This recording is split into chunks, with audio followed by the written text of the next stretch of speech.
I think I haven't seen it the whole, the last, yeah, but in the half of it.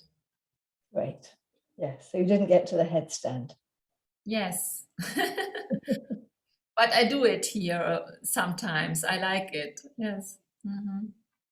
And sometimes I do it between two stools, and I to take my shoulders onto the stool, and my head is between.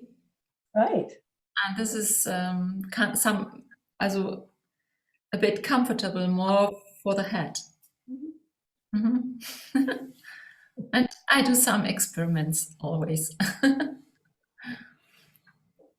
Nina, have you been able to keep up with the videos? I'm a couple behind, but I saw last week, the last session, and I was particularly taken by the thought of the iliac and the elbows and the connection there. And you know, you were doing the dance move. Oh, right. Yes. And something with the elbows. Yes. Yeah. Yeah. And also there's something you said right at the beginning. I think you asked, I think it was Claire you asked about whether her...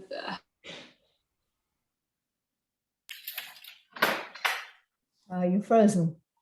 Myself, that I've got very strong legs. And I really lack tone in my upper body. And every time I do any upper body work, my shoulders scream. Oh, was it me saying that the legs are strong and the body was weak because the legs are strong? Yeah. Yes. Yes. And that made sense.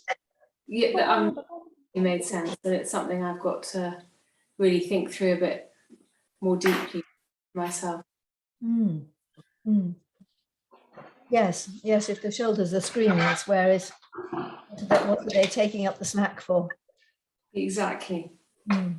Yeah.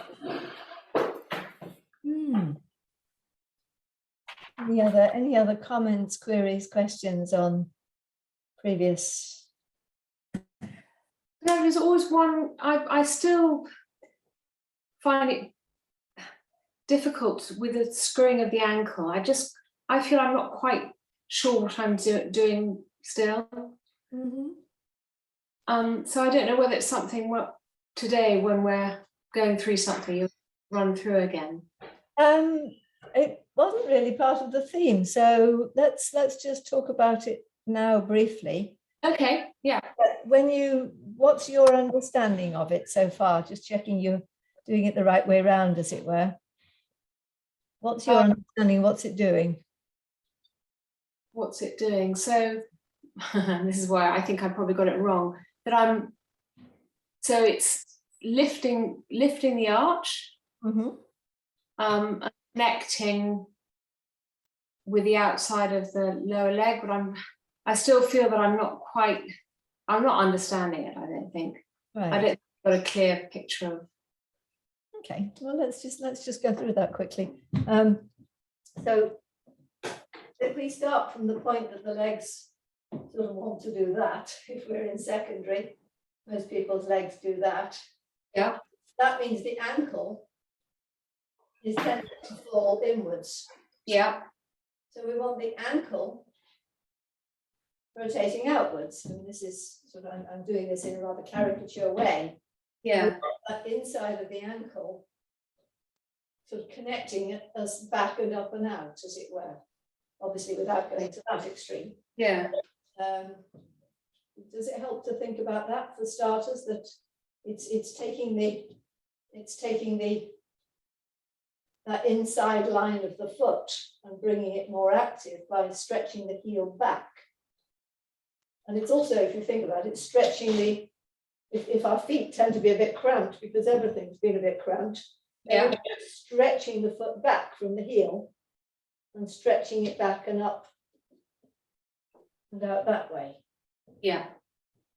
Is that a useful thought? Yes, no, that's a useful thought. Yeah. And then, of course, there's a spiral in it. Yes. Because it isn't at the heel, it's at the ankle. So it's a spiraling back and up. So how does that, you don't find a spiral in it? Yeah. Yeah. Yeah, no, that's much clearer. Thank you. Good. Yeah, that's good. And of course, it's opposed by that going that way. Yeah, So it doesn't just end up doing that. yeah, That's doing that. Yeah. okay. Good. Yeah, no, it is a tricky one. Yeah. And everybody else all right with that one? Hannes. Yeah, so the ankles back and up is clear for me. And so in some other sessions, you talk about the knees out from iliac spines away from the outside of the knee. And it's a bit like contradiction also, ankles in and inner ankles back and up, because back and up is out in a way. So it's in and out in the same time. And so is the rotation like this, but knees out in the same moment. So it's about activating different muscle groups which work from both sides. And Yes, who was it who said last time that we think too much about the knees, and really we need to think about the hips and the ankles, and then the knee looks after itself in the middle. And if you think about it, the knee is where the opposition of forces balance up, because if the hips are trying to take us this way, the ankles are trying to take us that way. So the ankle one is taking the knee in, and the hip one is taking the knee out. And between the two, they keep the knee going forwards. yeah. That's my sense of it. But then there's also that straightforward opposition that we get, if we take the head back and up, and so the head forward and up and the iliacs back and up, the knees will go forwards. There is that lengthening there. The leg, the knee goes forwards as that opposition there, which Goldie used to say, head away from hips, hips away from knees. And that was her little formula of that. So there's that sort of just very much one line stretch, and what we were talking about of the legs is a much more three-dimensional event. Yeah. As it were, rather than a two-dimensional. I think what works is to see it in a bigger picture, or if I say it and we do the integration programming, it works. But if I try to do it directly or to understand, then I can't get it together. Yes, I think that's entirely reasonable. Yeah.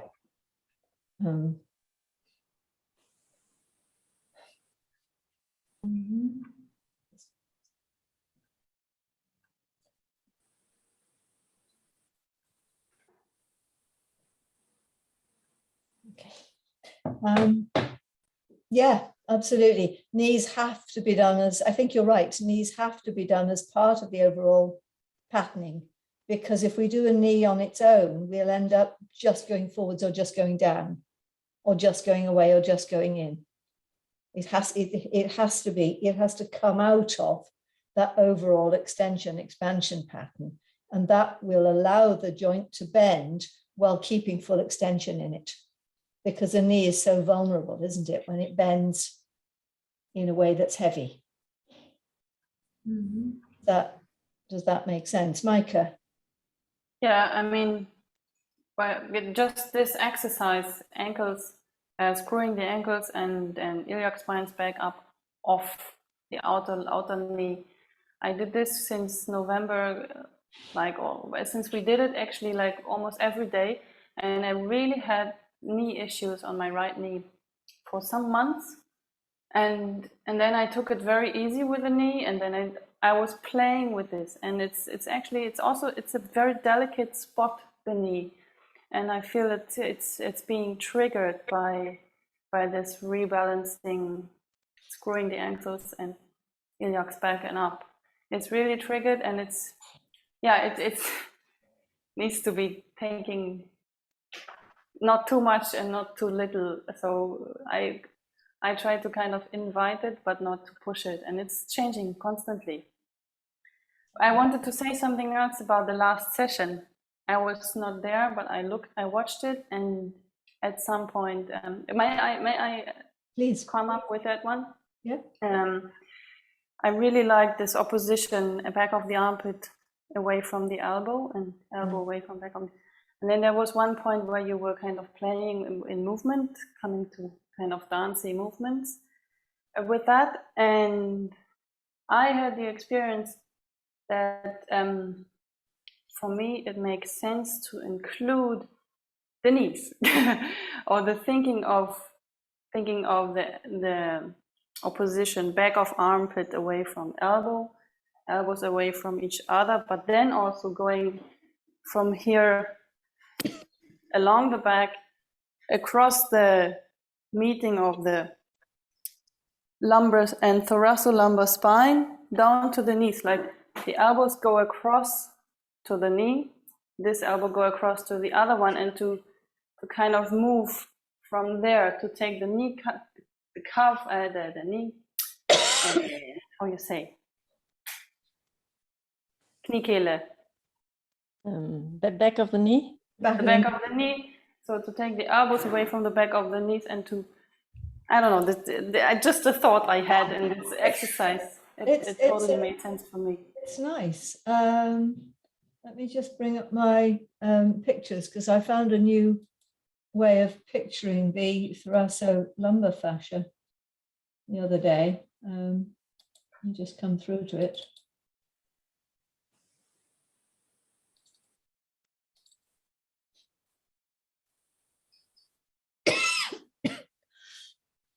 I put that in there.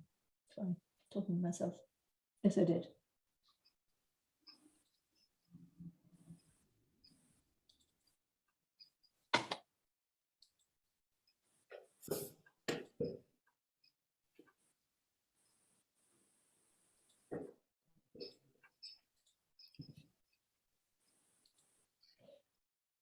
So that picture of the thoracolumbar fascia, you might remember,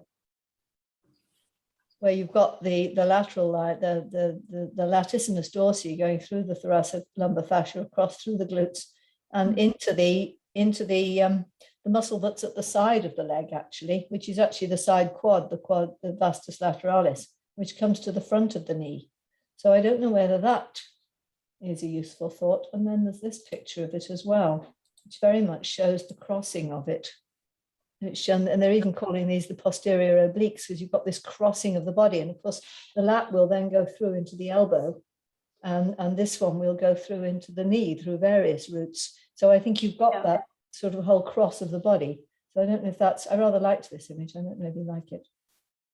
That's really nice, actually, because it's like when you move, it's, I mean, when I did this with you the last session, I really felt that this opposition elbow back of armpit is feeding into the leg, and the leg is feeding into across the back into the arm. So it's really like moving on force, being upright, kind of. Yes. And interestingly, the one I got that picture from, he was calling it, no, he wasn't, somebody else was calling them the posterior obliques. And of course, the anterior obliques are the ones, you know, would be coming through from the arm, through the pecs, through into these ones, and maybe down into that leg. So you've got a sling that way and a sling that way. So both sides of the body. The front one's perhaps not so clear, but the back one's very clear, isn't it? But you've got these diagonals, both sides of the body. But to think of that back line as a diagonal is nice, and that's what we've got. So yes, it's lovely. I'm glad there's two people who've liked that one. Yeah, and it's walking and everything as well, isn't it? Because we're using that contralateral all the time. Yeah, nice. Okay, any other comments from last time? Mari, thanks for posting your headstand. That was great. Your first ever headstand. Yeah. I had a thought that I remembered about the ankles, that I have a client who has a lot of difficulty putting her hands down for her yoga things. So I thought of the wrist as just like the ankle, really. You think of pulling the inside of the wrist back and up. That brings the thumb down like the ball of the big toe and brings this up away from the hand, so there's less pressure on the wrist. Made me think that wrists are just like the ankles. Nice thought. Okay, well, we'll try that in a minute when we come down onto putting the hands down. Thank you for that thought. Okay, any other comments? And we'll get going today. What I'm planning to do today is a sort of revision, as it were, of the psoas side of things, the forward bend and the dog and the plank and the side plank and things, and then take it through into the headstand again, I think, and because that there are all ways of that back and up, activating that core back and up.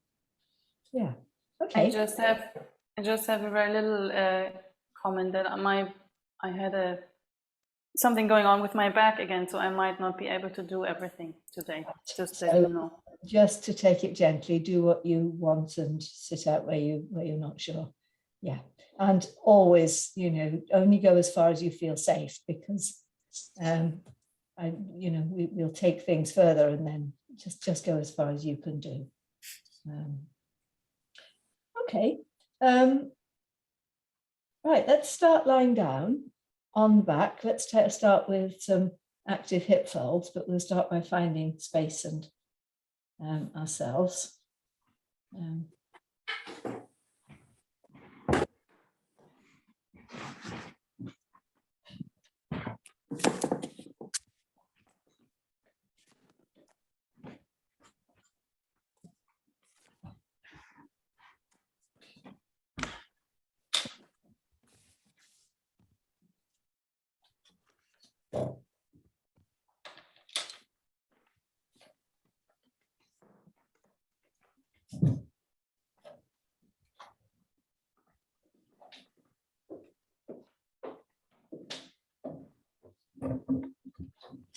So just looking up at the ceiling and letting your eyes flow around. Can everybody hear me all right? Yeah. Good. Just letting the eyes track.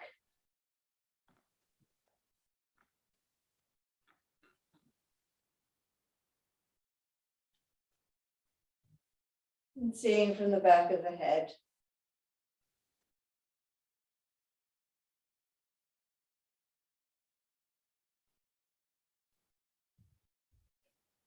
Letting everything be there that's there. If there's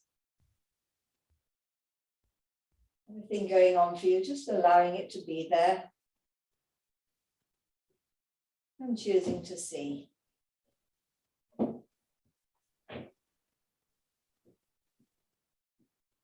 Seeing the whole room, including everything.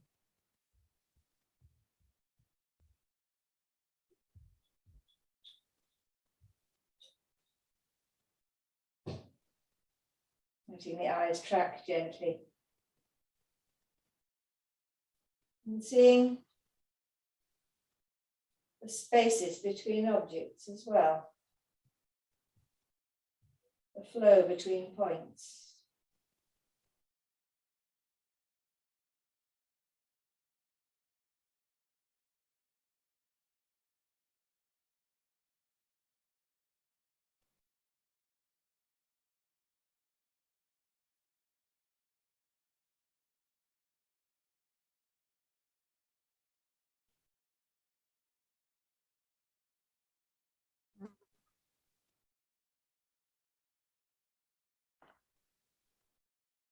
Seeing the space of the room, seeing the distance to your ceiling, seeing the space, allowing it to be palpably present.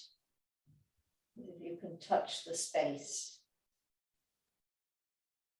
And letting that bring you into awareness of your breathing and of yourself.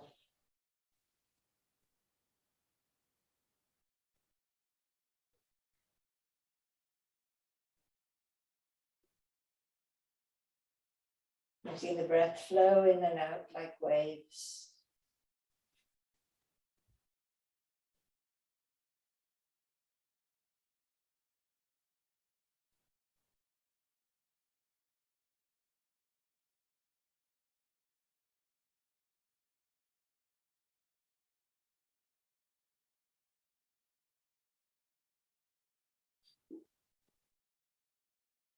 And that would be a long out breath, just to let the breath sink back down towards the back. In this position, gravity takes the out breath. Letting the in-breath just flow in. And gravity takes the breath out again.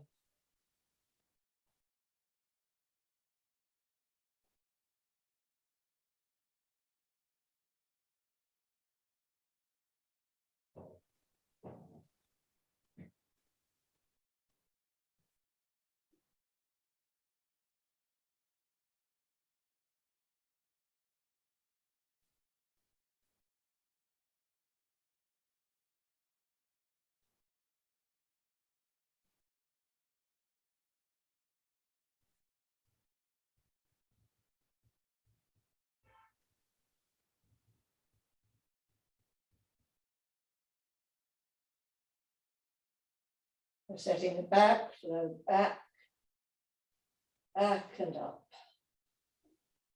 And then letting the inside of the belly wall flow back, right from inside the pelvic, the pubic bone, back and up.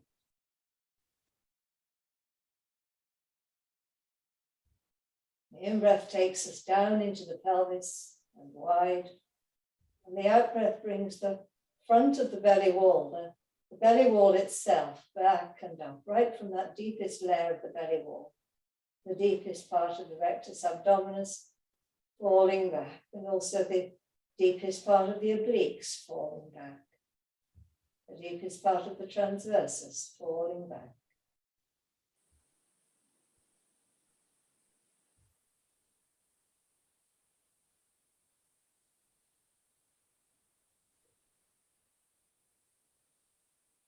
Hi, Virginia. We've just started. We're just starting with a semi-supine.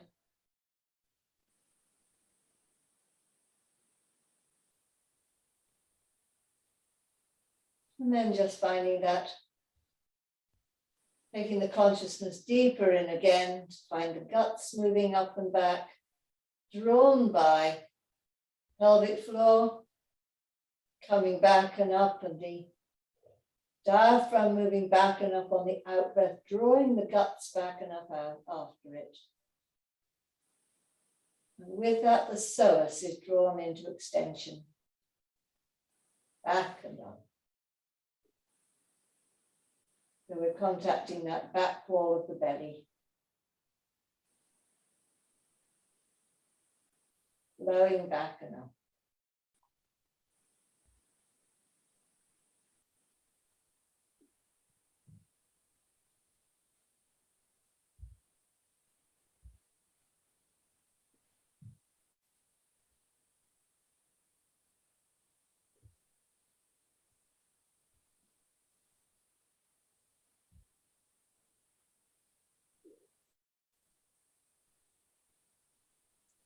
And then bringing one leg over the body and then the other leg over.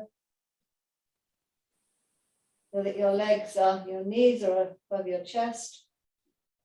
Take gentle hold with your arms if you want. And then carry on that back and up on the out breath. The in breath comes down and wide into the pelvic floor. And the out breath comes back and up.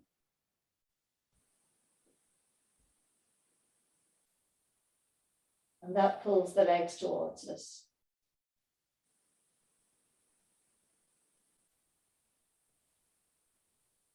The breath comes down and wide, and the out breath comes back and up, activating that psoas.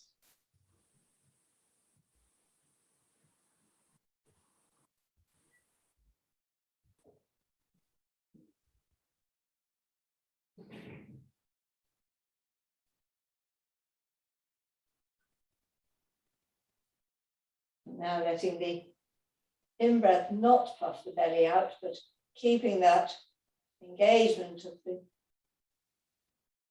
transversus back and wide on the in-breath, so that the legs are not puffed forwards on the in-breath, and then on the out-breath, draw the legs back and up, closer in still.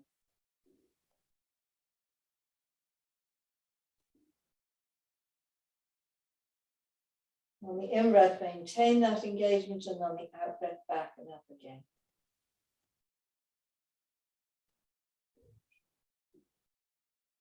And let's just swap the thought of how we're thinking about the psoas to that core thought of sucking a smoothie up through your vagina, or whatever the male version of that works for you, Hannes.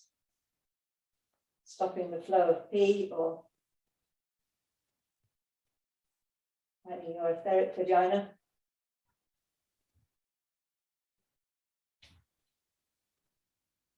And just play with that.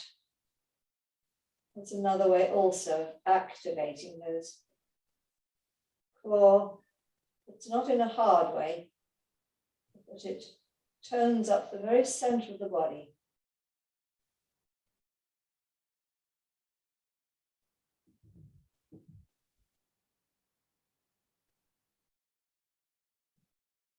Toning up the pelvic floor. And gently lowering the legs back down again, maintaining that engagement of the pelvic floor.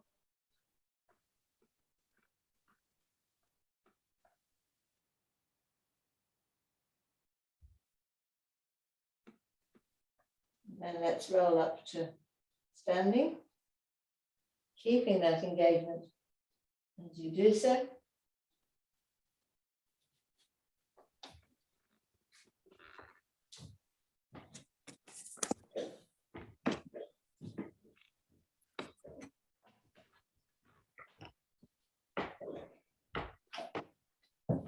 And then just for a moment, let's just play with that on the chair.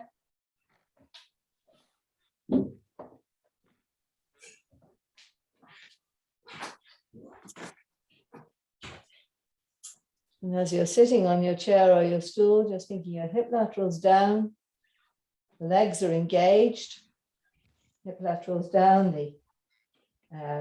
there's a back and up off the outside knee and a screw in the ankle, so the legs are engaged.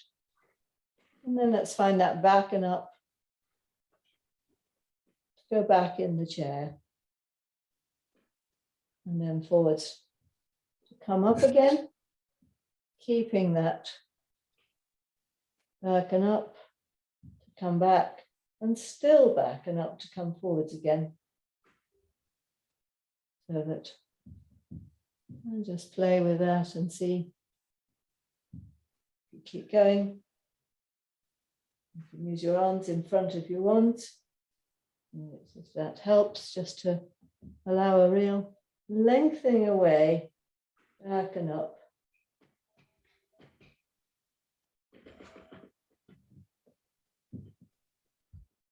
Mari, this was your request. Do you want to do more than that, or does that give you what you need?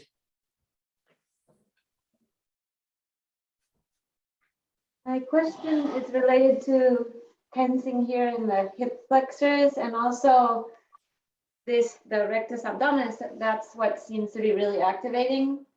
Right. So try thinking that smoothie straw thought.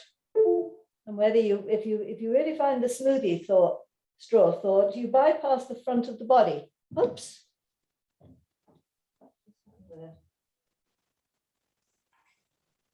Okay. Does that help? Is that on the exhale? Well, yes, I think so. But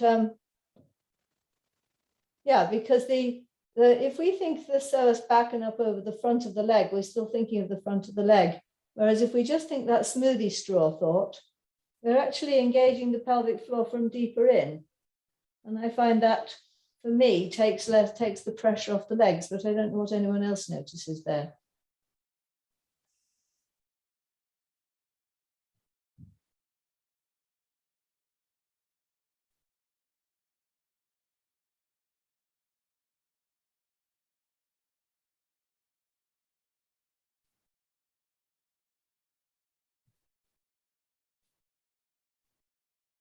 So your muscles are working at the front.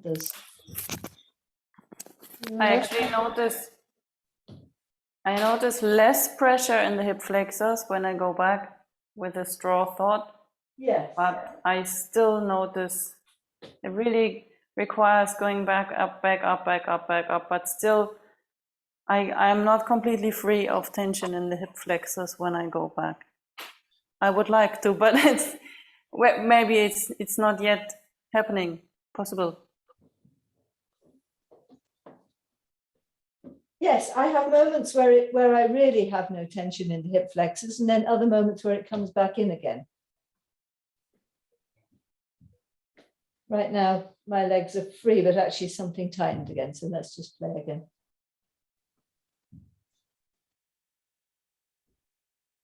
Yeah, there's a sort of moment of letting go of the legs, as far as I'm concerned. I mean, the muscles are working, but I can take it out of the front and have it more in the back of the body. But it's not that things aren't working. They're working hard, but they're working, I think, in balance.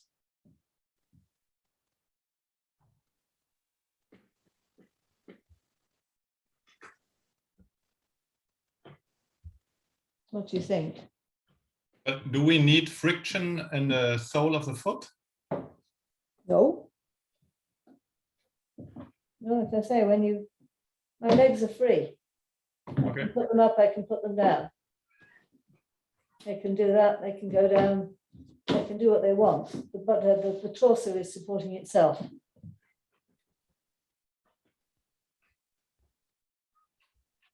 Ah, how's that, Marie?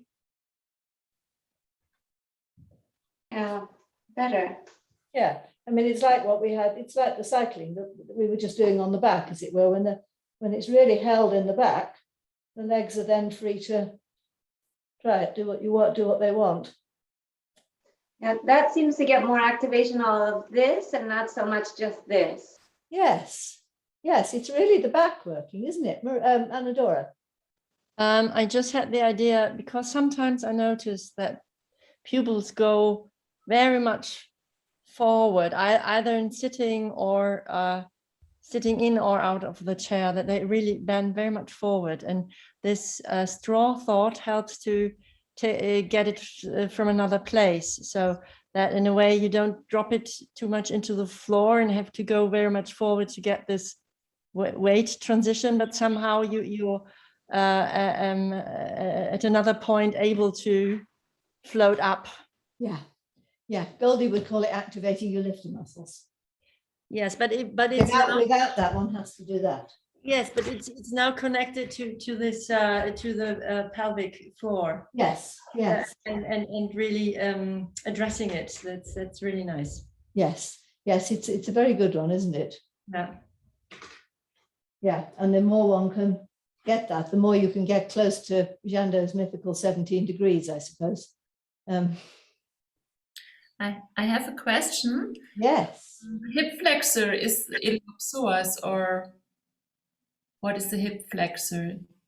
Well, Is it the psoas? the quads are hip flexors, but the psoas are also hip flexors. Okay. So, I mean, the hip flexors are. We don't want this quadriceps working, but we want to get to the psoas. And That's right. Yes, because the quads, when they overwork, they pull us into that because they pull down and in and they tighten the back. So we're very much after those letting go so that this can open. But we want to work with the psoas. Well, the psoas, we need the psoas working because the psoas is the core of the matter, as it were. And the question is, when we really get the psoas working, do we then get that freedom where we can cycle the legs, as it were, and the back stays strong? And we really then do come into the back because the psoas and the erector spinae work together to support the lumbar spine. Mm-hmm. So we need that psoas working. And for the psoas to work, the quads have to knock down. Okay, yes, I know. Mm-hmm. Yeah. Okay. Yeah, so that makes sense. Hannes. And the quads are toned but eccentrically, aren't they? Well, yes, the quads are working. Absolutely. We're not just asking the quads to shut down because, again, when the quads are working eccentrically, then we get this lengthening of the rectus abdominis. When the quads pull in, the rectus abdominis pulls in, the whole front line pulls down. We want that all working eccentrically. So we want it toned. Yeah, and it's possible with the tone of the psoas. to have long legs, but toned. Yes. And with a lack of tone of the psoas, it's not possible, isn't it? Say again. With a lack of tone in the psoas, it's not possible to have long legs. I think my own experience is the more I get this coming back and up, the longer my legs feel. Yeah. Because I think because it releases the hip joint to release so that the muscles, instead of pulling up into the hip to hold it secure, are able to lengthen away down, and then the whole leg can lengthen. I think it's also really the psoas back and up really rebalances disbalances in the legs. When we were doing this 3 times archer, and we were doing it with the straw, we were doing it with the elbow back of armpit thing. It was complete. My legs in the end, they felt completely straight. Lovely. Also, yeah. Yes. So the legs were just lengthening through that. Yeah. Brilliant. Nice. Anadora. One more thought, because I never really got it, but I've got the feeling I understand it now. Because earlier on in the session of the lats, the sides, when we did the hip push, you have in the notes there's one exercise that you're sitting and then you press the sides down, and this gives you an upward direction. Yeah. And if you press it down at the same time you do the sucking in, then it's really strong. Then you can really move very early on. Try that. So we're pressing down and thinking in order to get that lift up the side, and also thinking that thought up the middle. Yeah, that's beautiful, isn't it? Yes, there's a real lift up the body there, away from the legs. And then again, if you take that back, again, that feels, well, it's quite hard work actually, but yeah. Yes, there's a balance with the going back, because if you just think an up thought, then it's a bit imbalancing. It's a game, this coming back in the chair, isn't it? There's a lot in it. That's nice, Alex. Yes, Chris.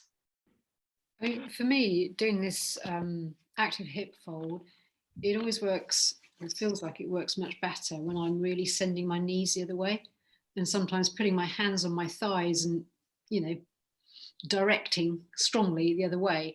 That's just seems to really help them quieten down a bit. Yes, again, you've got that the psoas is going that way, but the quad's going that way. I guess because you've got that opposition between the quad and the psoas here, haven't you? The psoas, that's coming one way and that's coming the other way.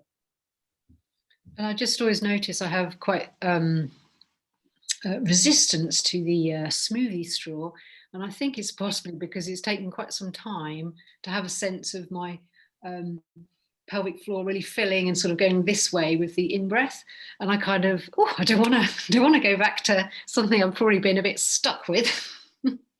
But yeah, to be able to go between the two is obviously good. I think it's, yes, I mean, this is something I have to watch. If I just went round thinking up, I would end up very ungrounded and rather tight. So I'm very much sort of playing with what this is about, because it is so nice to release that pelvic floor down and wide. And what I'm trying to do is think more the wide, the sort of the down and wide, but yet the center can stay toned, even as one is keeping that down and wide going. So that's my thought there, if that makes sense. That if we think the down more at the hip side of it rather than in the middle, and then we can keep the middle just a little bit more engaged rather than just completely ballooning down. Okay. So tell me what you discover as well on this, because it is a balance. I think the last thing we want is to be, all drawn up, because that's absolutely not what we're after. We want the grounding, but yet we also want the lift. And isn't that one of the Alexander paradoxes we're playing with all the time? So you know, and we can think it the other way around. We can think the down at the legs and up here, or we can think down at the edges and I don't know. Yeah, I think it's, yeah, I think that's probably I have heard it expressed like that the muscles go, I think I've heard it both ways actually, that the muscles go down and the center of the body streams up. But I suspect at other points one thinks of the, yes, because and that then takes the bones down. The muscles and the bones go down, but yet the spine needs to go up. And that core energy that comes from the base of the spine, that upflow, that is the upflow of life force, needs to be always going up. But yet we need to ground down through the legs, through the side of the body. Yeah. I think also, Chris, it's really tricky to get this balance of the two. But what helped me the last time was to think, to really be with the breath first of all, with the psoas away, back and up, out through the eyes, and also psoas, the out breath down to the heels. And this, I always need this down thinking in order to not go too much up there. But this, yeah, thinking the breath in both directions actually was helping me in that point. Yes. Let's just stand up and bounce for a moment, because bouncing, of course, has both ways in it. You've got the heels are releasing down, and yet everything is releasing up. You cannot bounce successfully without having both the up and the down thought. Oh, Marie, your hands are getting more stable in the bounce. Good, they're not flopping as much. Yes, good. Okay, let's come to a forward bend now, and just finding again from the standing, we've got the standing down through the legs while this upflow through the core of the body. The breath going right down to the heels and yet right up again.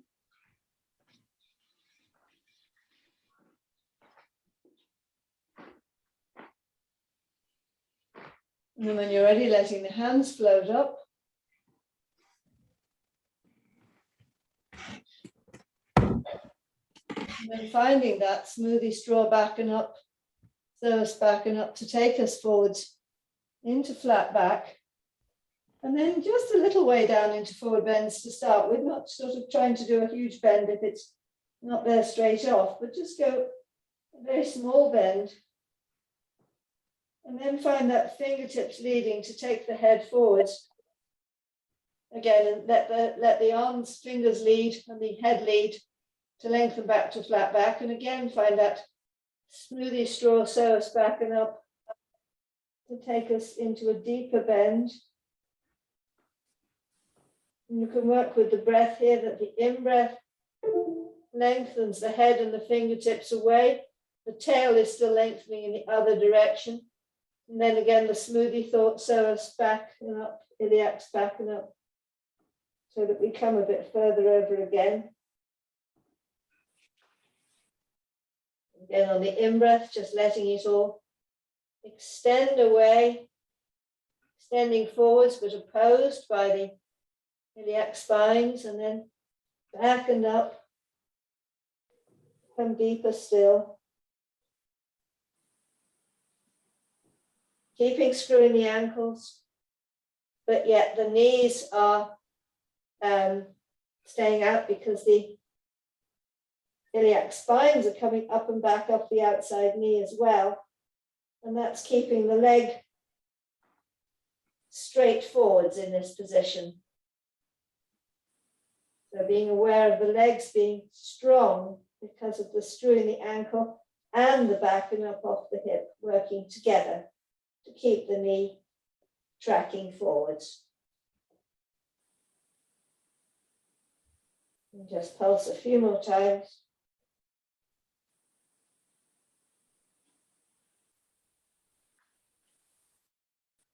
And then let your hands rest flat on the floor. If you need to bend your knees a bit to get there, then that's fine.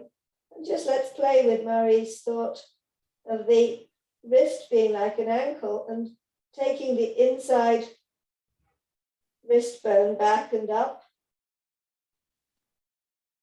Being aware of that, lengthening the knuckles of the hands down onto the ground, but yet it's also lengthening the arm up in a lovely strong way.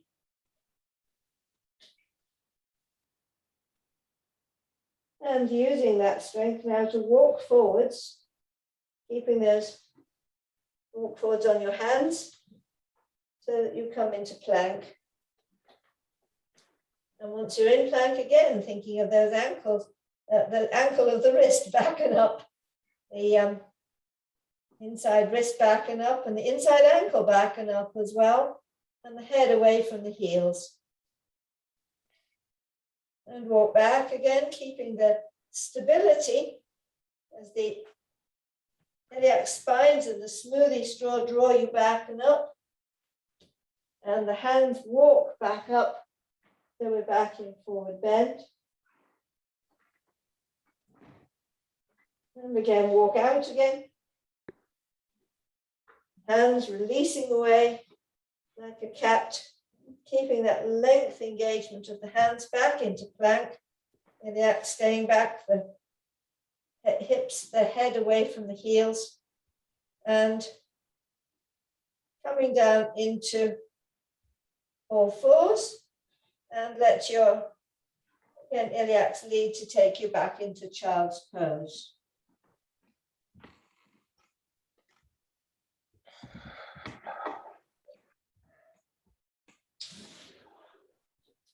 What's happening?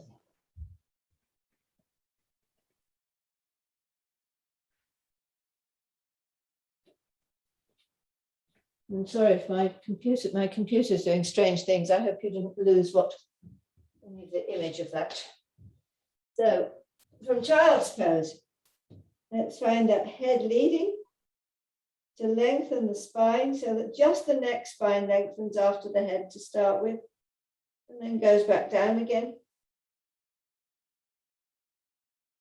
And then the head comes back up again on the in-breath and starts to draw the spine forwards between the shoulder blades. And the ribs at the back of the armpit draw up away from the sacrum, but the sacrum stays going back along with the iliac spines. And then pulse it back down again.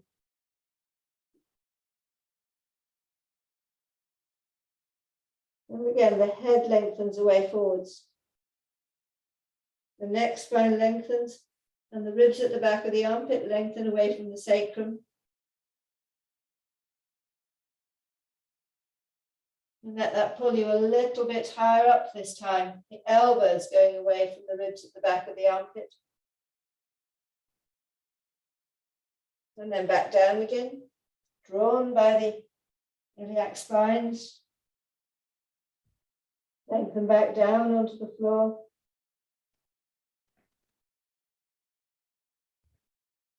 And again, the head leads, lengthening the neck spine. Lengthening the upper back, ribs at the back of the armpit, drawn away from the sacrum. The sacrum is still staying back with the iliac spines and with the cells staying back. And slowly that head leading draws the back up till we're on all fours.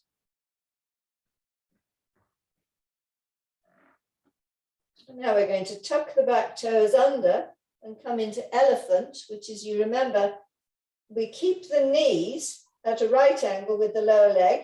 So there's always a right angle between the thigh and the lower leg. The knees don't change angle. So the psoas drawing us in the smoothie straw movement, just engaging that on the out breath and letting that draw the whole belly back and up, back and up, back and up, so that the legs the knees come up in the air, but they don't change angle. And the torso comes down so that the torso is on the legs. And then letting the head lead forwards, and the knees will come back to the floor again. That's it. And again, just finding that smoothie straw, drawing the torso back and up, thinking about those, the inside wrist coming back and up as well. And the lower body presses back up into the air, is drawn into the air. The torso comes almost onto the thighs, and the head hangs down between the shoulders. And forwards again.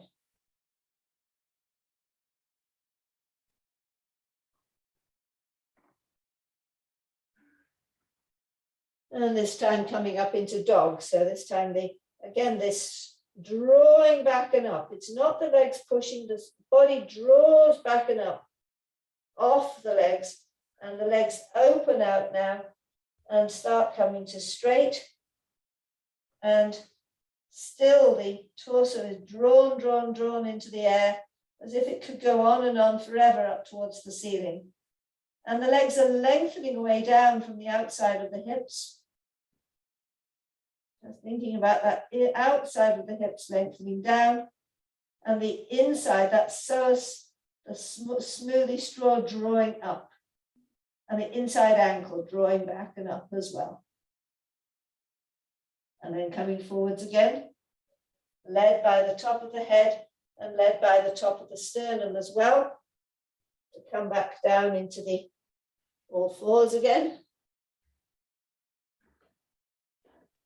And again, back and up, the wrist back and up, inside wrist back and up, and the smoothie straw back and up, the ribs back and up, the knees straighten. The backside goes up and up and up to the ceiling. The smoothie straw keeps growing. The wrists are keeping turning in, and the outside of the thighs are lengthening down. Maybe the outside of the arms are lengthening down as well.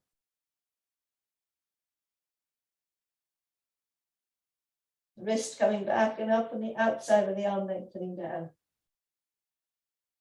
And now let the heels come to the ground in the dog posture, and come a little bit forward so that you can really connect through the shoulder. And can you come up onto a side plank, a sort of a dog side plank, just taking one arm up into the air on a twist. That's it. And down again. And the other hand up into the air. Again, lengthen that, hands down, the inside wrist back and up, and the shoulder is engaged, so it's quite safe. And the hands can come up into the air, and the head is looking at the ceiling, and then coming back down again, coming back into dog, and now lifting one leg up into the air. And again, you can turn the hips, so there's a little bit of a sideways twist on it.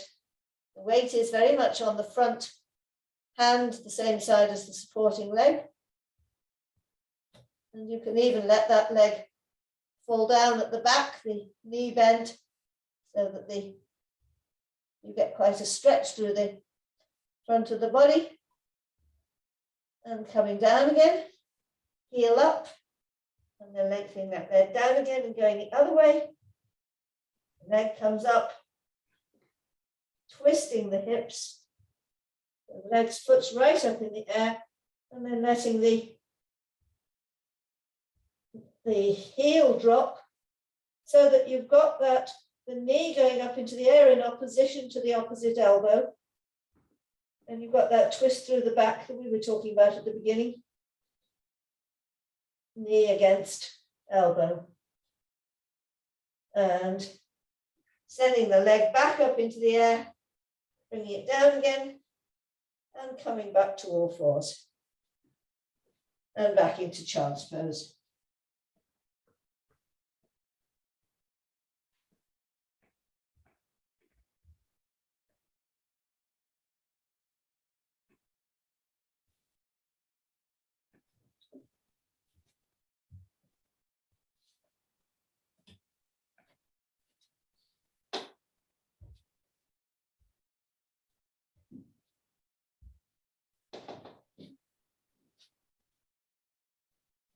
Just resting for a minute in child's pose. That was hard work.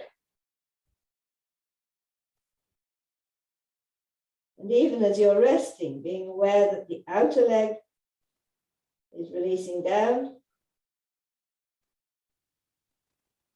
The middle of the body is still coming up. And the same perhaps with the arms.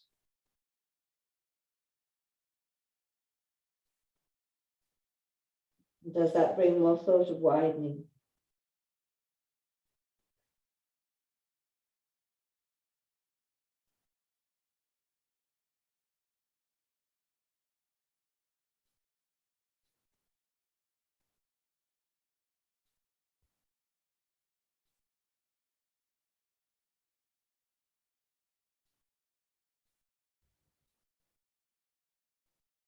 So let's see from there if we can go into headstand. Just cupping your, and for those who want, if you have any neck problems, if you're uncertain about this, then please don't do it. And we want the flat of the head on the floor, hands clasped behind the head, the elbows out. And again, we're sending the backs of the armpits up away from the, in opposition to the elbows. And then being aware as you start thinking that psoas back and up to draw the legs straight, like we just did for the elephant or like we just did for the dog, and let that psoas back and up draw you up and draw you up. And you can come up with bent legs or you can come up with straight legs. Let's see if you can get the psoas is what's drawing you up. And keeping that outside is coming down, inside is coming up. Even from this headstand, that is the case. So that you may even be able to lift up. Ideally, one can lift up off the elbows, which I just tried and came down in a hurry. So, but there's actually a lift off the elbows. Yeah. Nice. Somebody's done a good headstand there. Lovely. Beautiful, Iphigenia. Yeah. Nice, Mari. Take it gently. That's it. Draw it up from the inside, Alex. Don't kick up. Don't kick up. Draw it up from the inside. Draw it up with bent legs. Draw it up from the inside. That's it. Yes, that's different.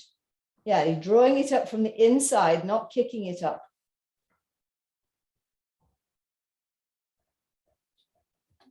Yes, drawing it back and up. That will draw the legs into the air. It's a very strong movement.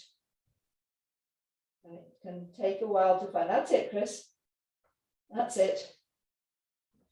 Yeah, that's it, Anadora. And see if you can keep drawing it and whether that will eventually draw the legs off. On a good day, I can draw my legs off straight.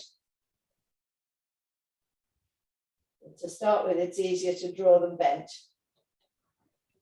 It's a real sign of how much we've got that psoas engagement going.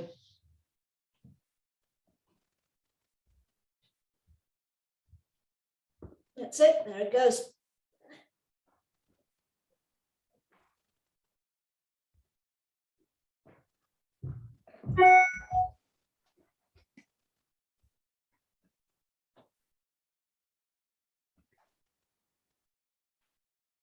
Ooh, that's nice, I just did it perfectly. Didn't do that last week.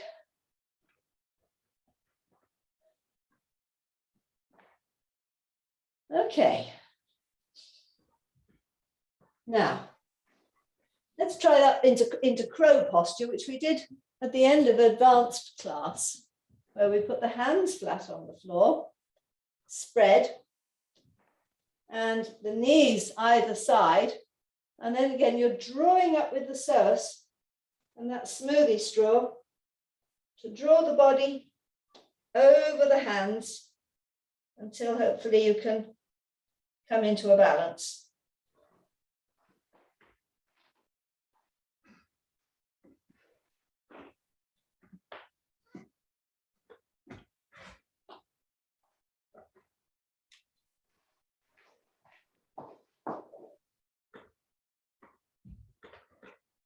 That's it. The more you keep that smoothie straw drawing, the more stable the torso is in it.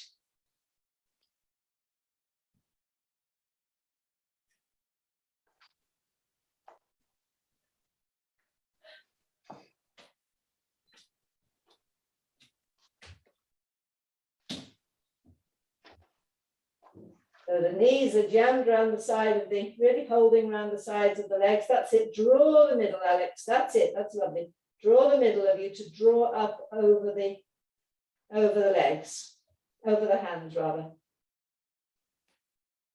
That's it, Ephigenia. Nice. Yeah. You okay with that, Nina? Struggling a bit. It's a strong movement. But even if you can just feel the potential for that drawing of the body up and over, even if you can't manage the full movement, don't worry. It's better just to feel that engagement, even if you can't in the end take your knees off. Yeah. It doesn't matter.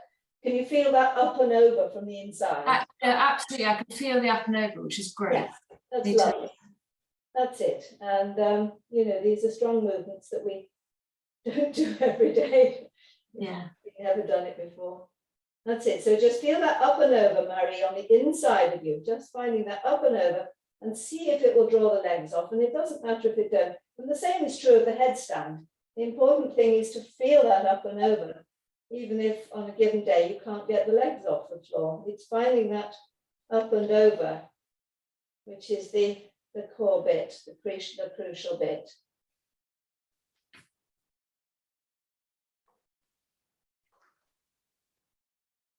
That's it. So drawing it up, Amadora, drawing it up from the inside. That's it. One foot coming off. See if the other one, not today. Yes. So let's go to some side planks. So drawing it, Alex. That's it. That was better. That's it. And keep that drawing going while you send the heels up into the air. Keep that engagement through the back.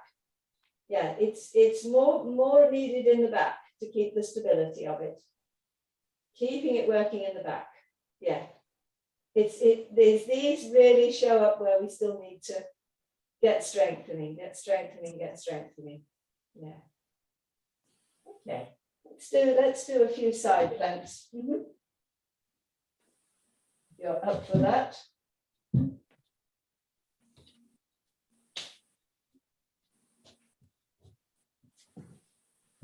So we can go on one elbow. And if you want a slightly easier one, then draw the feet in a bit with bent legs. We'll give you an easier move. For the strong move, keep the legs right out. And again, for more stability, you can put one in front of the other. So choose the level of difficulty that you want. And then start by engaging that shoulder. So we're opening the trapezius, we're lengthening the head in that direction, we're lengthening the shoulder down to the elbow. So it's elbow down away from ribs at the back of the armpit up, and then find that engagement of the lower body and of the internal oblique as well as you come up in the air. This one's all about obliques. And if you can, then lift one leg and put it down again. And then come down again. And again, just engage the shoulder, engage the obliques, engage the core. And then you can bring the arm overhead as well, which is nice. And then lift one leg and seeing if you can lower it in a controlled way. And come down again. One more time, just engage.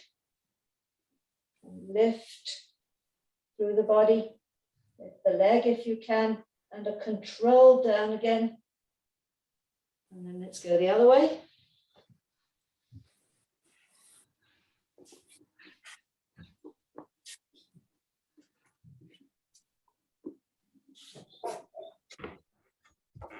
And again, just engaging through the arm.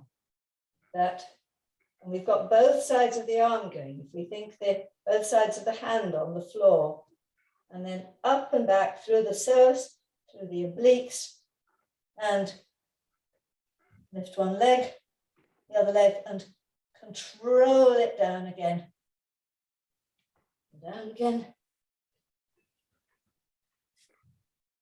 Engage the arm. Engage the body. Up. Arm overhead, lift the leg.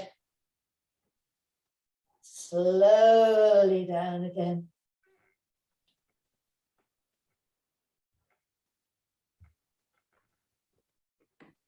And up. Third time. You can manage it. Lift the leg.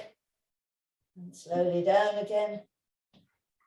And down. I didn't do so well that time. I think it was I didn't engage the arm fully first. Makes all the difference to engage the arm fully first.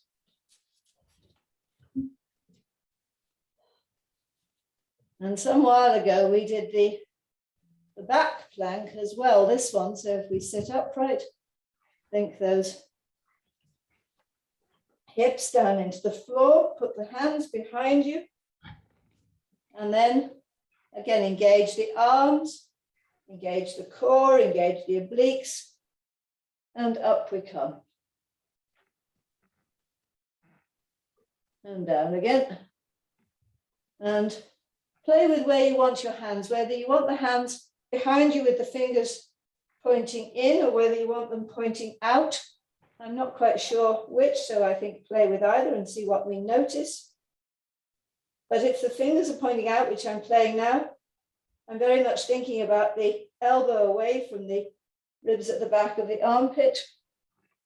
But it gives me more stability from when actually I could then lift a leg and put it down, and lift the other leg and put it down, and then down again. And again, engage the arms, hips down, back of the armpits, away from elbows, and up goes the body. And can we now rotate into side plank from there? That's it. And back again to where we were on back plank. And the other way. Lifting the arm up the other way and back down to back plank and back down. Yes, quite. Shake out the wrists. Exactly.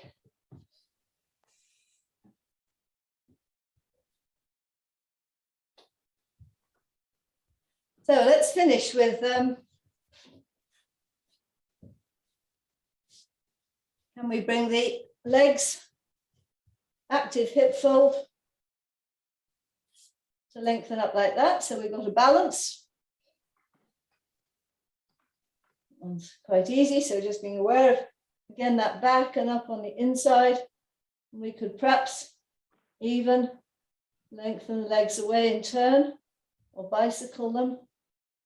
You take them to straight and out again, maintaining this back and up on the inside.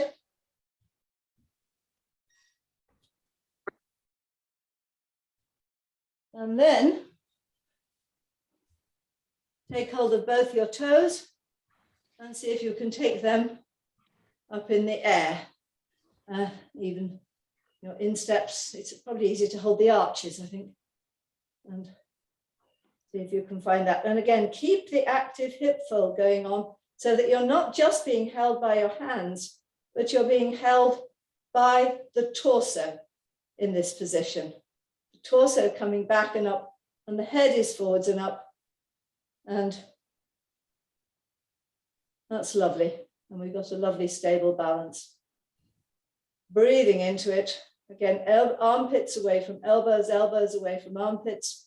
And we can breathe it out and then in a bit on the, maybe on the out breath and then out again on the in breath, back and up on the out breath. Just play with the breath in this position for a moment.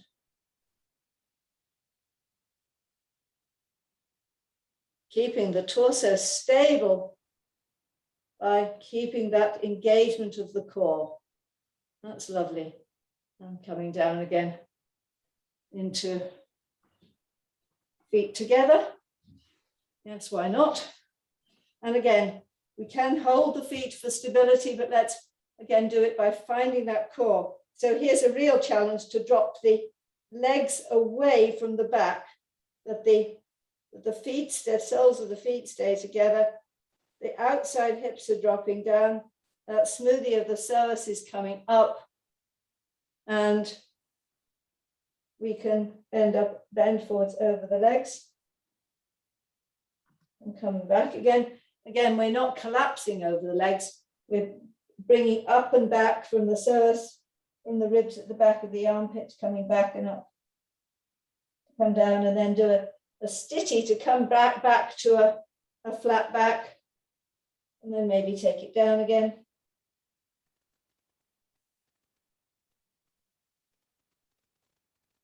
And the legs are still dropping away down from what we're doing. The torso is doing the work. Seeing if you can get the breath into the thighs.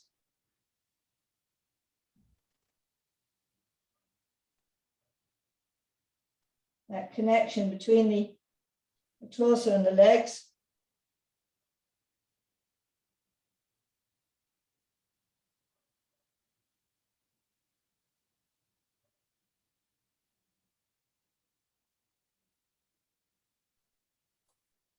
Okay, and let's again just stretch the legs out, give them a shake. And just for the crack, can you roll back and roll up again using those core muscles? I can often only do this once, but just using the core muscles for it, no jerking. Yeah, I can only do it once. Yeah, if you need, bend the knees. That's it.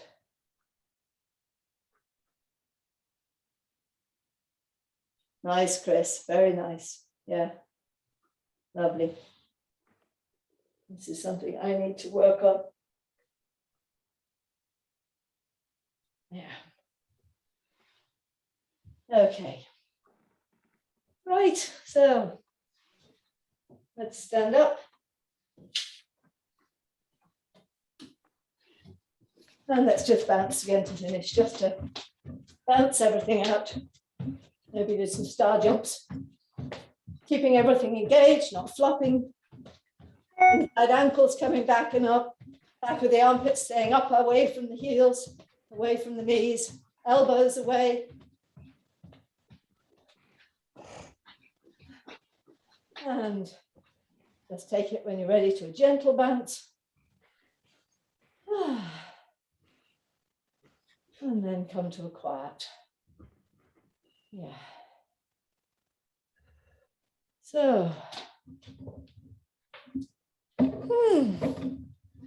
think that's enough for the day. Who would like to make any comment about any of it?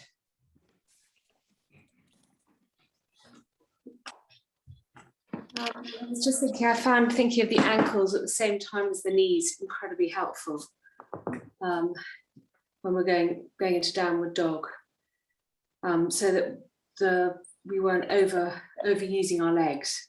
Yes. Yes. Nice.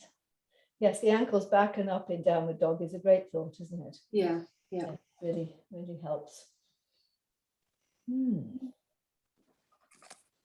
Chris. Yeah, I'm not sure about this idea of the wrist being like the ankle. Yeah. I quite like it because I've been playing around with the lower arm being like the lower leg and the upper arm a little bit going the other way, but I hadn't included the foot in this way. And it really helps me to not overextend my elbows. But I find it very difficult to then try and keep the weight into the front of the hand. And it's really done something to this part of my hand, which is just completely sort of dead now. Oh dear. Well, it was experimental, so maybe we'll. I can Anyone overdo else- anything. Anyone else got? I mean, certainly I was aware of it giving a real lift up the inside of the arm. I don't know what other people were aware of. And as you say, and then the elbow was okay. It did seem to have a protective effect on the elbow. It's true. Yeah. I find that too, and find more space in the elbow, and quite the opposite, just the fingers lengthening away in the other direction as that comes up in a way. Yes, but you're right. It brings the attention back to the wrist rather than to here. So maybe just as the back and up of the ankle actually comes out of the big toe. But it would have to, I mean, this is where the hand is different from the foot, isn't it? Because are we thinking up out of the thumb, or are we thinking up out of the, because the connection to the deep front line is from the thumb. So, which is a different knuckle. Whereas the attention we want is there, which is more the flexors. So I'm just playing with this as I'm speaking. You know, tell me what you find. You know, it's yeah, there is something about the connection between here and here as well, isn't there? That so yeah, haven't got a right answer for you here. Let's just keep exploring it and see what we discover. It's a bit like, this is like the big toe ball, so this gets a lot of weight. It becomes like the big toe ball here, this part. Yes. And it's quite close to the ankle, to the wrist, the weight transfer.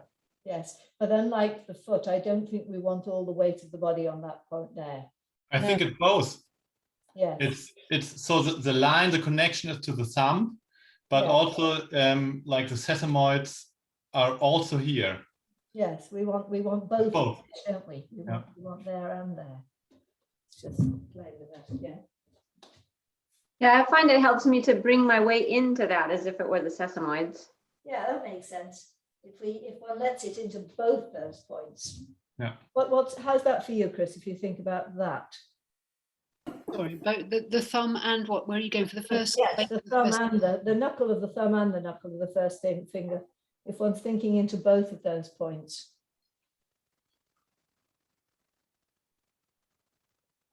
That's easier. That's easier. Yeah. Yeah. Yeah. I have a question about the headstand. Yes. I mean, I'm a little bit cautious with my back, but I felt like this wasn't the problem. I think I'm quite traumatized with headstand and handstand from childhood. There were some times where I was like doing this in sports, and then my arms were just not strong enough, and my neck was doing this. And so there's kind of, I don't think there is not enough strength, but I don't dare to go up there without the wall behind or something. Do you have a tip for overcoming that? Because I would love to do that. I think you need to build your body's trust again. So even just to coming to this point and just feeling that engagement. So not going anywhere, just feeling that engagement of pulling the body up over and the stability of it. I mean, by all means, do it with the wall behind you. But I think when you get that lower back really strong, that is what supports you, and that's what we're after. Who's somebody else? Hannes was saying bye. Yes. Bye, Hannes. Yeah. So yes, that up and back is. Could you find that? Okay. Yeah, I'll play with that. I think it's maybe one of the points which is still tight. Yes. Which is really open. Yeah. I think when you're building trust in the body again for me, it's a lot of being about feeling that safety in the neck itself. Because like you, I did headstands and handstands in the body from a floppy point as a child, masses of them. And I didn't hurt my neck, but there was no link to the back. There was no link to the body. There was no link to the legs. it was just sort of fling here, fling there. Yeah. And it's doing it bit by bit and keeping that tone. One of my pupils this week said she needed to screw her head back into her neck. and, and I thought that was a lovely thought, you know, and again, just like we engage the arm into the shoulder in order to do a plank, so one needs to engage the head into the body.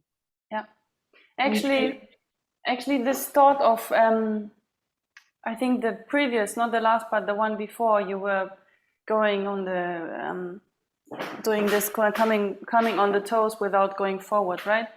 And reminding the head of coming back and up. This was so crucial for me. From there, I actually could feel the lower back. I could feel the link to the lower back. What was that in the handstand? Huh? In the headstand? No, I didn't do it in handstand. In general, just in standing. Yes, that link. Yes, Yeah.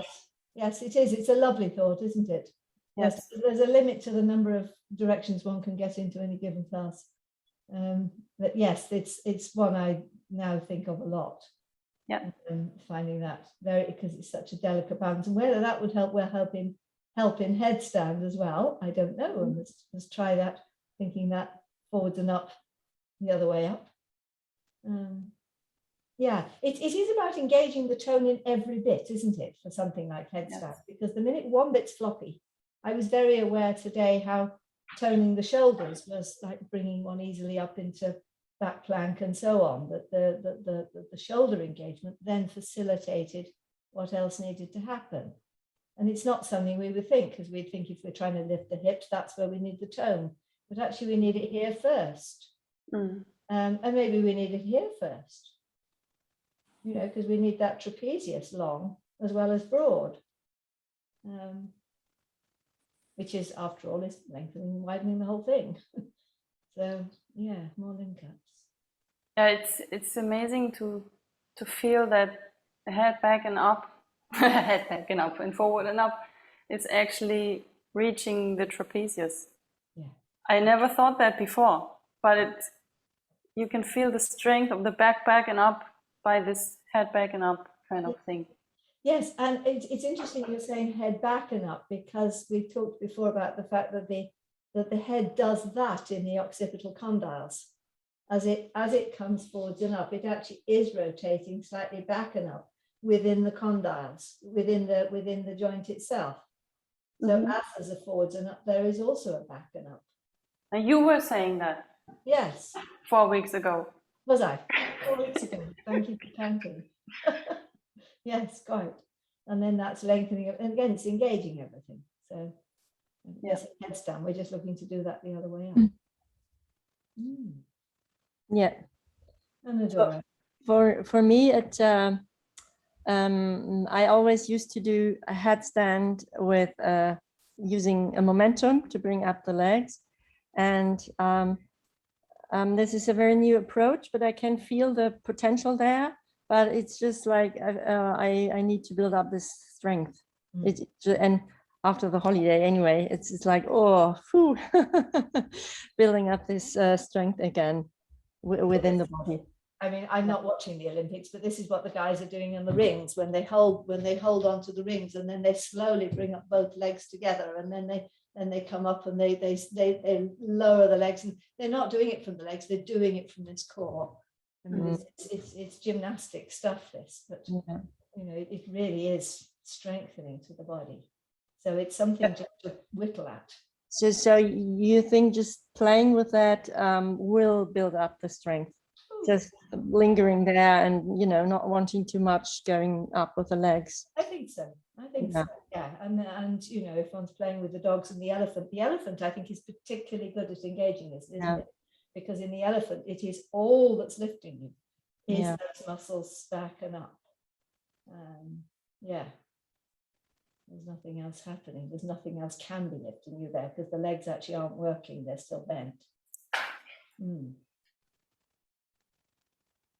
Okay. Well, I've thoroughly enjoyed these 10 classes. Chris, did you want to say something? I was only going to say I was the same as Anadora, and I've sort of been using momentum to get into the headstand. Yeah. And I'd also been doing a headstand with my hands away from my head. and so doing it clasping in that way felt really unsteady to start with. But I guess the one with the hands must be easier because you've got then a wider base, haven't you, with a triangle? Yes, yes. So going from there and using psoas to come up straight legs was really quite easy. And then doing it from the elbow, I was like, oh my goodness, there's just nothing there at all. Well, I would have been the same. As a child, certainly I only did that way. And I can remember people saying that's the proper way. And my father, who was very good at headstands and used to he was his party trick, which to my mother's embarrassment, he would do at parties, including at the age of 60 and 70. But I'm aware now that there's a huge amount of sort of muscle to play with in that zone to balance myself. And the grip of the hands around the head actually gives one a link into the back muscles. Right. That's what I'm finding with it now. If you watch the video of me doing it, because I actually managed a perfect one, I don't know whether anyone was watching. It's all there on the video. I saw it. It was very good. Yeah, I did it after the class last week. Damn, this time I'll get it on the video.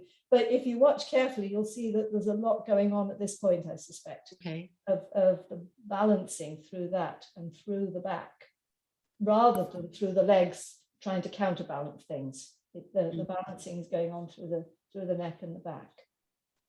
And I suspect that's what we're after here. Mm-hmm. Because by the time you're counterbalancing with the legs, it's too late. Yes. Yeah. Yes. So, just keep playing. I mean, I'm just aware a few months ago, I couldn't do side planks and lift my leg.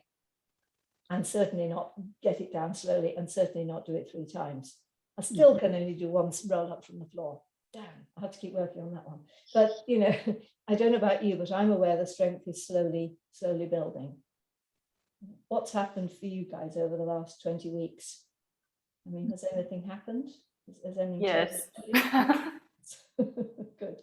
Absolutely. Yes. I'm really more focused to my core support, and it's really good for me because I was very floppy, and I like this stability and this deep core support from the iliopsoas, and Yes. Yeah. And the flowing dance is lovely, but adding this core support in is just going to bring so much to the flowing dance, isn't it? There's no contradiction. Would you agree at this point? It can dive, and I think for me, you can dive with this experience more into the flow movement, because I like this flow movement, and but it's possible to all these flow movements and to have this course of stability. Yeah. But you have to experience it before, I think. Yeah. And then you can work with images as well when you are thinking of your core support and you do something, and it's helpful as well. Yeah. But it's I think it's a support around which the body can flow. So, yes, it should bring more freedom. Yes, Micah. I think it's concerning movement. I think it's at the one point it gives more by the strength and core. It's again connecting everything to everything, and it gives at one point more clarity to the movement and support by the strength. And I don't think that flow or whatever is not possible. I think it's even becoming more articulated because of the connection. That's what I experienced. Becoming more articulated, and also the focus is. I feel more articulated. Yeah. Yes, that would be my experience as well. Yes, that's what it's brought. More coordination, more articulation, more preciseness, more flow within the flow. Yeah, more stability. And Adora.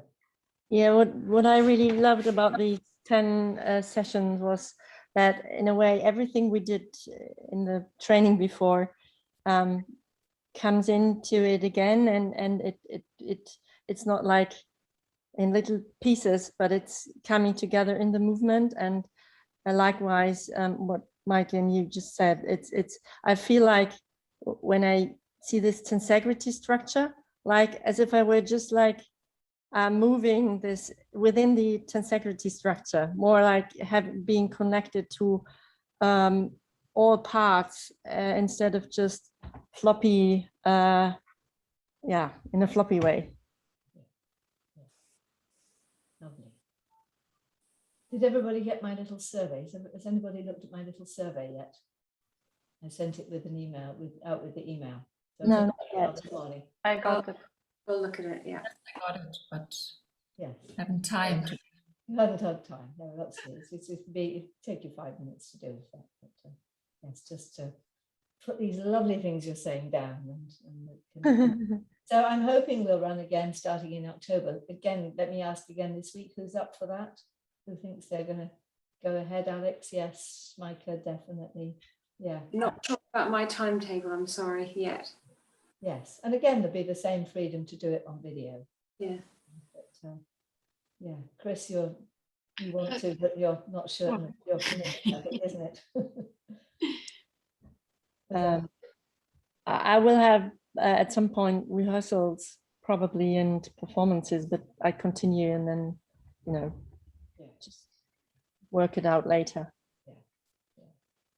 Virginia, do you think you might go again?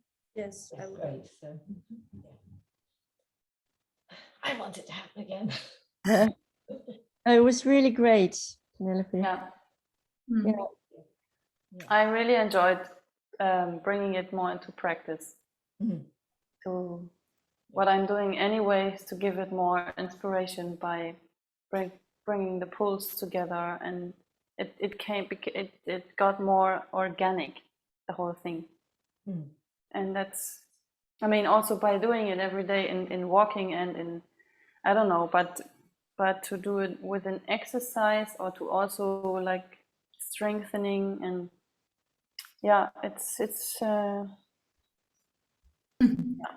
organic. Organic brings it together. Mm. Mhm. Thank you all. Thank you. Thank you so much, Penelope. Thank you. Thank you very, very much. Thank Thank you. you. It's a great course. Thank you. Hopefully see you all in the autumn sometime, some way. Yeah. Cheers for now. Yeah, see you. Thank you very much. And all the best for your visit, right? To Thank you. We're off tomorrow morning. yeah. Tomorrow morning. Tomorrow morning. Yeah, enjoy. Yes. Thank you.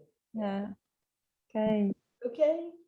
Bye now. Good night. Bye bye.